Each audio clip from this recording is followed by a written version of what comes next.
নেকনাফে মাছ ধরতে গিয়ে বিভিন্ন সময় আরাকান আর্মির হাতে আটক ২৬ জেলে ও রোহিঙ্গাকে ফেরত এনেছে বিজেপি।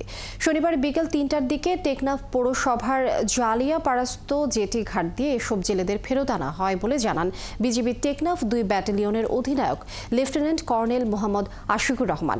তিনি বলেন, বাংলাদেশ মিয়ানমারের জলসীমার নাফ নদী ও বঙ্গোপসাগরে মাছ ধরতে গিয়ে বিভিন্ন সময়ে বেশ কিছু সংখ্যক বাংলাদেশি জেলে আরাকান আর্মির হাতে আটক হয়েছিল।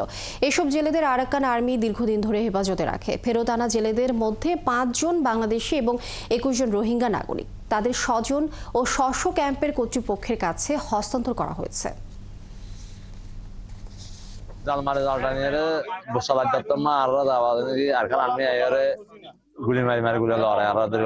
আমাদের মেশিন নষ্ট হওয়ার কারণে আমরা বাধ্যগত আরাকান বর্ডারে ঢুকে যাই।